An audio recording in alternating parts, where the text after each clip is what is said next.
वो दूर नहीं हमसे। अब अंत में उद्धव जी समझ गए कि मैं उसके पास रहकर भी दूर हूं और ये दूर रहकर भी उसके। इसका मतलब यह है कि वह जिसको मिल जाता है वो उसको नहीं जान पाता, जो जानता है उसको नहीं पा सकता। जब आया था तो अहंकार की चाल थी, जब जा रहा है तो गोपियों के चरणों की धूली माथे पर सजा कर। ये तो प्रेम की बात है उद्धव, बंदगी तेरे बस की नहीं। यहाँ सर दे के होते हैं सौदे, आशिकी इतनी सस्ती नहीं।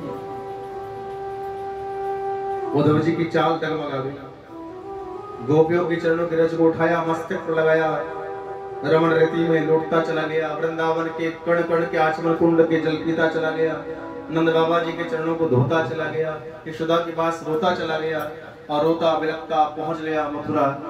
जब भगवान देखा उद्धव जी आ रहे हैं, लेकिन चाल है प्रेमी की, चाल नहीं है ज्ञानी की।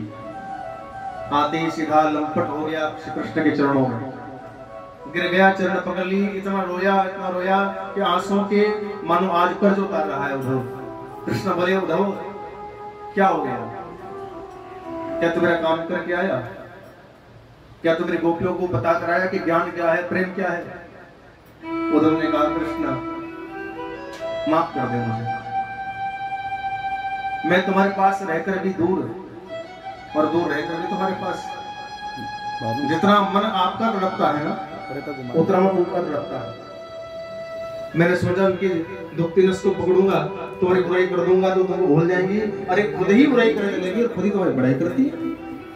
हमें कहने का मौका नहीं दिया। हम कुछ कहें तो उससे पहले बोल देती, तू मत बोल, मेरी सुन। कृष्ण वहां तेरे लिए कोई उनके मन वैर नहीं है। कन्हैया बोले कि मुझे जानता था, लेकिन जिस गति में तू आया है उद्धव, अगर तुझे वहां ना भेजता तो गति तेरी ना होती। भैया ये गोपियां तो शिक्षक हैं हमारी, ये गोपियां मेरा ही तो काम करती हैं। ये ज्ञानी को प्रेमी बना देती है। आज के बाद तेरे मन में घमंड नाम की चीज नहीं रही। वृष्णि नाम प्रभुरो मंत्री, कृष्ण सदैती सखा। वृष्णि वंश के राजा हैं उद्धव जी, मंत्री हैं, और कृष्ण के परम सखा, दैती सखा। लेकिन अभी तक वो सखापन कम था, इसलिए पूरा कर दिया गोपियों ने। यहाँ तक का चरित्र आपको मैं सुनाया मैंने। अब भगवान के विवाह का प्रसंग आगे बढ़ता है।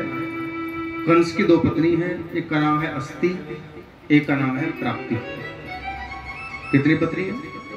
अस्ति, और अस्ति मैंने है और प्राप्ति मैंने जो प्राप्त हो गया।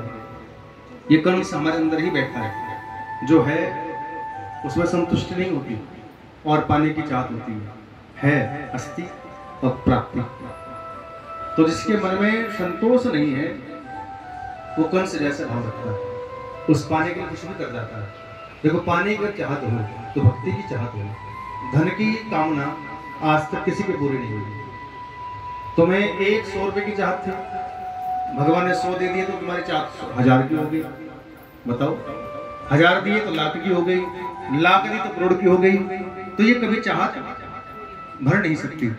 भगवान जितना मर्जी आपको दे ले, एक व्यक्ति वह भी है जो 100 रुपए में गुजारा कर रहा है।